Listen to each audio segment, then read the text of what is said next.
Well, we're here for today's Breakfast Bite once again, and I am delighted to welcome a guest from Adventure Plus. It's Mike. Hello, Mike. Hello again. How are you, Nathan? I'm doing very well, thanks. How are you? I'm very well. I had a lovely, lovely weekend, and I'm very pleased to get to start my week with another interview. Excellent. Yeah, it's good to see you again. Last week you shared a really good challenging thought. Well, it's not last week, it was a while ago, but you shared a great thought about not pointing the finger too quickly. You'd spoke about that verse from where Jesus says, don't look at the speck in your brother's eye without looking at the plank in your own eye. It's quite a challenge for each one of us. But I'm curious to know, what do you have for us today? Um, so today I've got a much quicker one, and thankfully less of a challenge for the people out there. So it comes from James 1 verse 2, and I'll pull it up here on my handy dandy pocket phone Bible.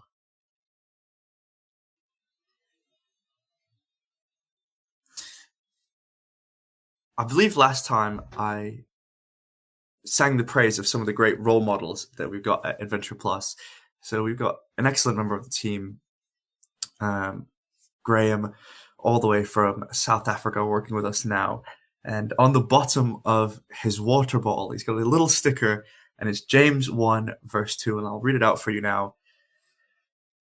Count it all joy, my brothers, when you meet trials of various kinds. That's it. Short and sweet, lovely. And let's unpack that.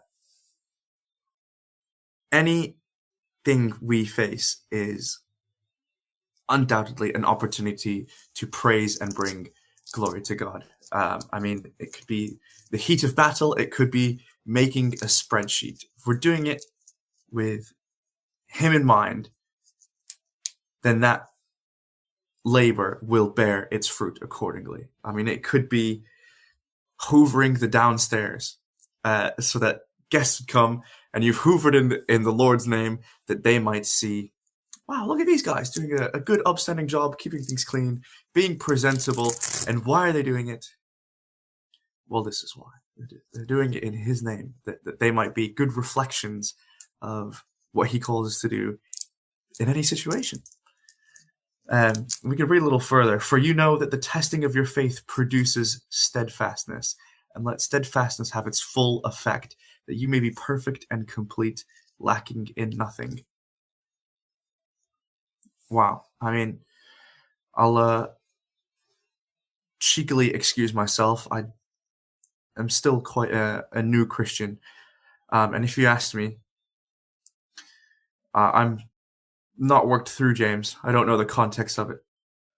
Um, and perhaps I'm shooting myself in the foot here, but I don't feel like I need a theologian's degree to be able to tell you that in the face of hardship, if you are pointing the finger to the right place and giving glory to where it belongs, you can't be doing it wrong. That's uh, that's very true, and that is a challenging verse from James, isn't it?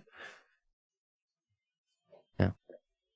Well, thank you so much, Mike. Thank you so much for bringing us that, and I shall definitely try to make sure to, whenever we're going through good times or bad times, make sure that what I'm doing is actually pointing to the right person. That is God, I guess.